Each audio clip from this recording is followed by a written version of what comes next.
Hi friends, this is Reverend Elea Kemler from First Parish Church of Groton, and this is number 2 in my series of stories for all ages, and I'm reading some of the stories that the children really love in church. And this one is called Big Momma Makes the World by Phyllis, illustrated by Helen Oxenbury. So here we go. When Big Momma made the world, she didn't mess around. There was water everywhere, and Big Momma saw what was needed to be done all right. She rolled up her sleeves and went to it. Wasn't easy either with that little baby sitting on her hip. Didn't stop Big Momma, though. Not for a minute. Light, said Big Momma, and you better believe there was light. Dark, said Big Momma, and there was dark just as big as the light. You two got work to do, Big Momma said. Don't you be fooling around none.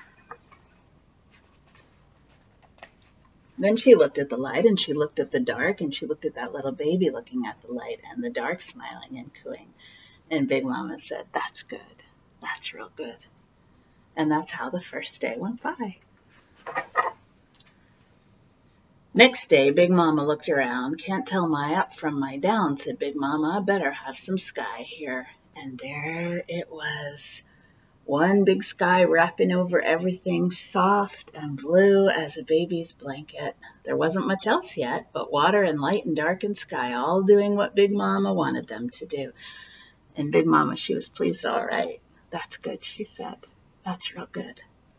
And that's how the second day went by. You see they're floating in the sky.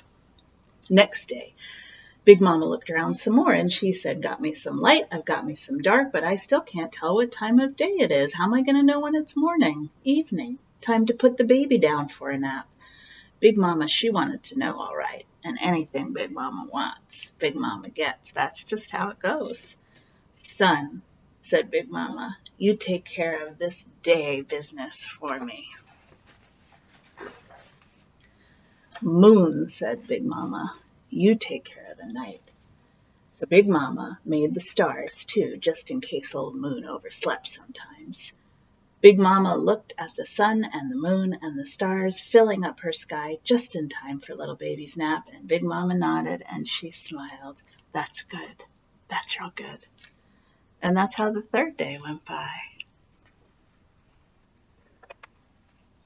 Next morning, Big Momma got up with the sun, and she said, I need a place to put my feet down when they need putting down. She knew there'd be some foot putting down when that baby of hers got to growing up more.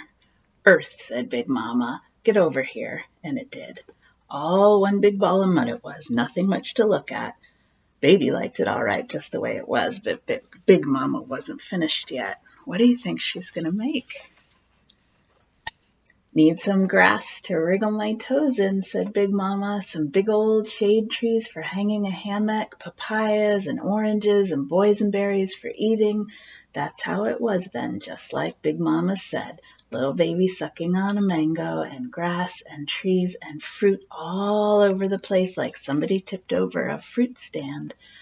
Big Momma, she looked at all that earth and she said, that's good. That's real good. And that's how the fourth day went by.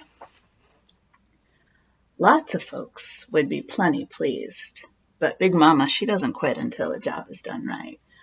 Big Momma looked at all that earth and water and trees and sky and sun and moon and stars, and she said, it's awful quiet down there. I better have some whales, better have some birds, better have some fish. Can you see how beautiful they all are? That's exactly what happened, all right. Pretty soon there were more whales and catfish and mockingbirds and crows than a little baby could shake a stick at, which a little baby wanted to do if a little baby could, since Big Momma had already made all of those trees full of sticks. Big Momma looked at all that action and she said, that's good. That's real good. And that's how the fifth day went by. Now, Big Momma was about ready to be done with it all. Making a world was a lot of work.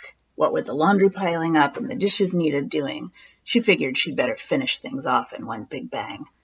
I need me some creepers and some crawlers, said Big Mama, some runners and jumpers, some diggers and divers. Everybody else want to get creative? This is your chance. Hedgehogs and night crawlers and raccoons and garter snakes and rabbits and polar bears.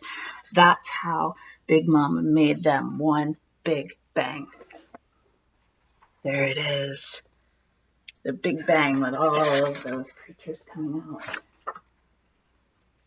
But Big Mama still wasn't done.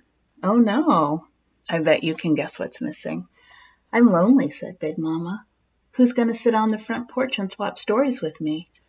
Not these creepers and crawlers, not these diggers and divers. They're good all right, but not one of them can tell a story worth a plug nickel, and all those little baby can say so far is goo goo and gaga. I need some folks to keep me company. So Big Mama, she scooped up some of that leftover mud, and she pushed and she pulled and she poked and she pried, and the next thing you know, there were folks everywhere. Big folks and little folks, fat folks and thin folks, all kinds of shades of folks, and every one of those folks had a story to swap with Big Mama. Look at them all. That's good, said Big Mama. That's real good. And I know when we read this book in church, the fact that all of those folks don't have any clothes on makes everybody laugh. And that's how the 6th day went by, with Big Mama and all those folks sitting on the porch and gabbing while the sun went down. Gabbing means talking a lot, something grown-ups like to do. Now Big Mama was ready to rest, all right. Ready to bundle up that little baby of hers in that big blue blanket of sky. But Big Mama had one more thing to do. She lined up all those folks and said, this is a real nice world we've got here, and y'all better take some good care of it. I'm taking a day off to rest now, but I'll be keeping an eye on you. That's what Big Mama said, all right. And you better believe she meant it. Every once in a while, when she's burping the baby or making cookies or rocking that little baby to sleep, Big Mama looks down and says, you better straighten up down there. And every so often, Big Mama looks down on this nice little world she made, and she nods and she smiles. And she says, that's good. That's real good. The end. I hope you liked that story. I wonder what you thought of it. And I'll see you next time.